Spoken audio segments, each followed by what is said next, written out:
Boa noite a todos. Meu nome é John Lennon Miranda. Eu sou estudante da PUC Goiás e vim fazer um trabalho para vocês aqui, falar um pouco sobre condução térmica através de 3 exercícios, sendo que o primeiro será teórico e os outros 2 exercícios serão práticos. Eu passarei por cima de um outro exercício aqui só para vocês entenderem um pouco melhor sobre o que é condução térmica, para a gente aprofundar um pouco nos outros exercícios, certo? Então vamos lá pro primeiro exercício, galera.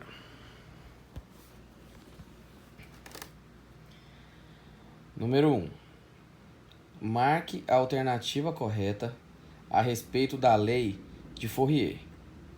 A gente vê aqui no exercício 1, um exercício anterior, para a gente entender um pouco melhor, falando sobre condução térmica, marca a alternativa correta e justifique sua resposta. Ocorrem só em sólidos? Não. Pode ocorrer no vácuo? Não. Na letra D, caracteriza-se pelo transporte da matéria entre regiões de um fluido em razão da diferença de densidade? Também não. Ele caracteriza-se pela transmissão de calor entre partículas. Então é isso aí, galera. Vamos então para o exercício 1 aqui. Determina a quantidade da troca de calor entre duas regiões de uma superfície em função de suas dimensões. B. Determina o fluxo de calor entre duas regiões de uma superfície de função de suas dimensões. C. Mostra o fluxo de calor entre duas regiões de uma superfície independente de suas dimensões. D. O fluxo de calor e a condutividade térmica do material que compõe a superfície são inversamente proporcionais.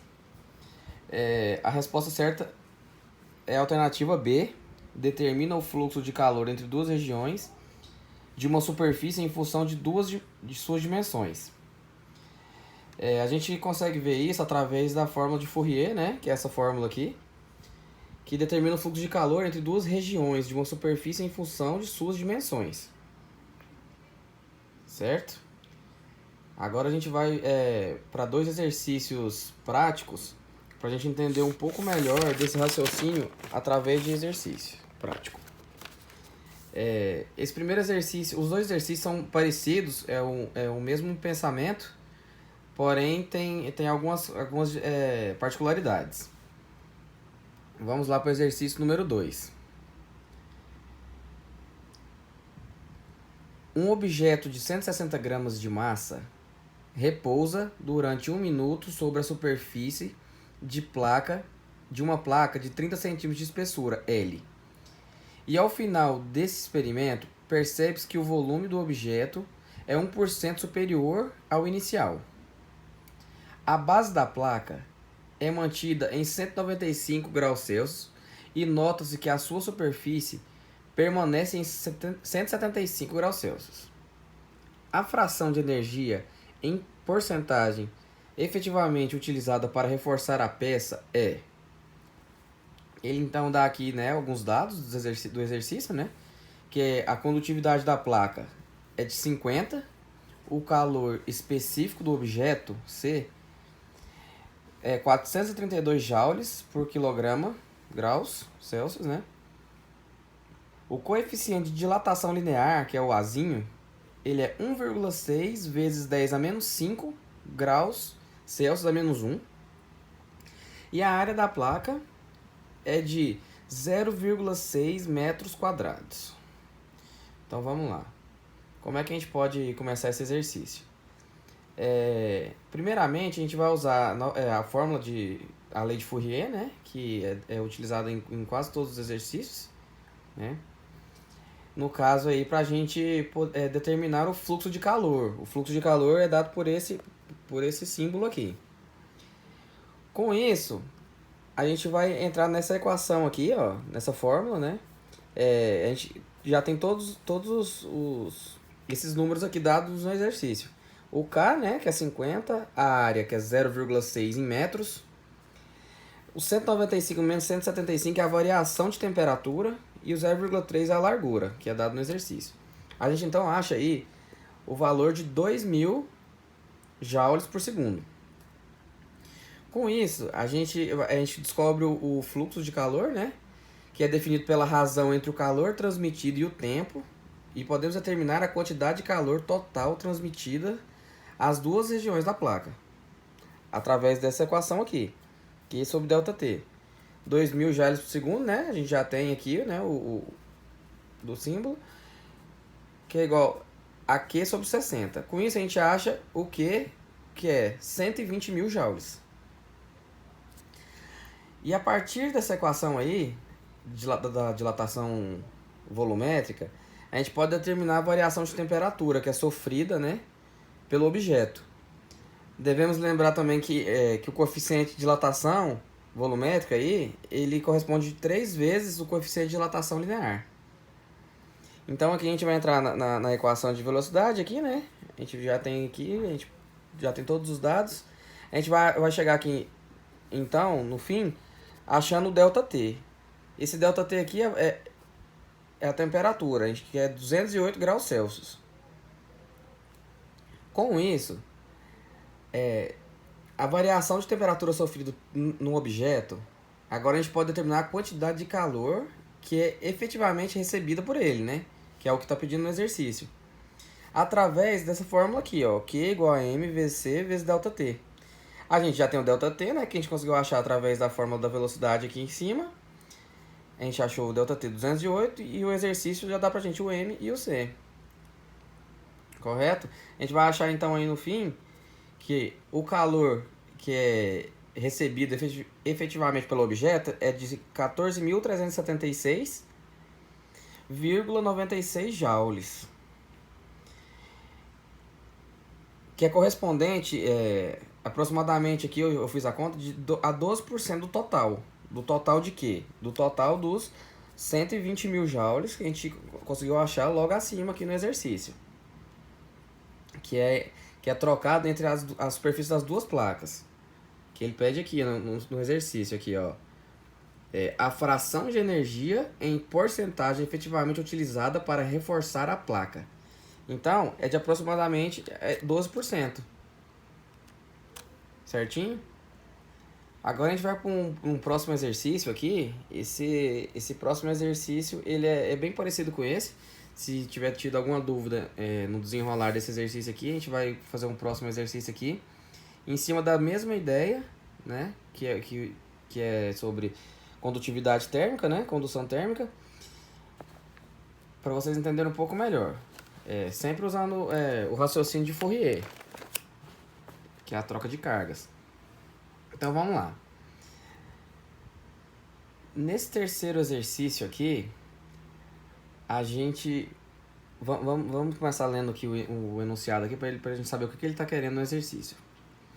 Uma sala de estúdio é mantida a temperatura de 20 graus Celsius e encontra separada de uma sala vizinha a temperatura ambiente de 30 graus Celsius. Isso aí, gente, esse exercício é bom a gente estar olhando ele porque é uma situação que a gente vive, né, no dia a dia aí, num escritório, em casa mesmo, quando você liga um ar-condicionado, por exemplo.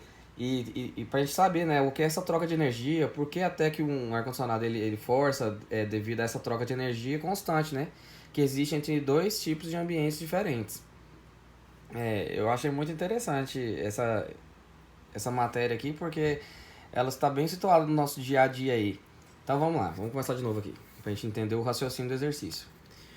Uma sala de estúdio é mantida a temperatura de 20 graus Celsius e encontra-se separada de uma sala vizinha, a temperatura ambiente de 30 graus Celsius, por uma janela retangular de vidro, de 8 milímetros de espessura, 1 metro de altura por 1,5 metro de largura.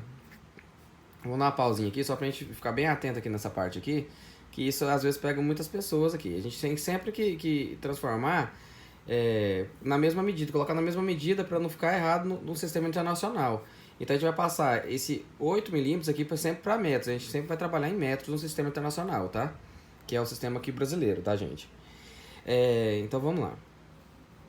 Sabendo que a condutividade térmica do vidro é 0,8, o total de calorias transmitidas pela janela após 4,2 minutos é Então aqui a gente vai conseguir achar tudo certinho aqui no exercício. E no final não esquecer de transformar para calorias, né? A gente vai ter que colocar em calorias esse exercício. Tem esse peguinho aí, básico aí no desenrolar aí. Então vamos lá, como é que a gente vai começar? A gente vai começar novamente com a lei, né? De Fourier. No caso aqui ele já deu pra gente o K, que é o 0,8. A área é 1,5 em metros quadrados. 30 menos 20 aqui seria a temperatura, a variação de temperatura que existe entre as duas áreas, né? Que é a da sala, entre as janelas lá, que ele fala no exercício. Sobre a largura, que é dada em 8 vezes 10 a menos 3. Com isso, a gente vai achar aí, então, o fluxo de calor entre as duas salas. Correto? A gente vai aqui, ó, achar primeiro o de uma, depois a gente pega aqui e joga na outra fórmula aqui, para achar aqui, ó, os 1500 joules por segundo. Tendo isso, sabendo que o fluxo, então, é 1500 joules por segundo, é definido pela razão entre o calor transmitido e o tempo, como a gente foi feito no outro exercício também. Podemos determinar com isso aí, então, a quantidade total transmitida, o que transmite no total aqui no exercício. Então, a gente vê aqui na fórmula, né? Calor, o Q sobre ΔT. A gente tem o 1500 que a gente achou no exercício aqui anteriormente, sobre 60 vezes 4,2, que é os minutos, né? Que ele pede aqui no exercício. Com isso, a gente vai achar um total de 378 mil joules. Aqui tem esse 4,2 multiplicando 60, porque ele pediu aqui, ó, 4,2 minutos após. Então a gente tem que achar após esse tempo determinado aí no exercício. Então vamos lá.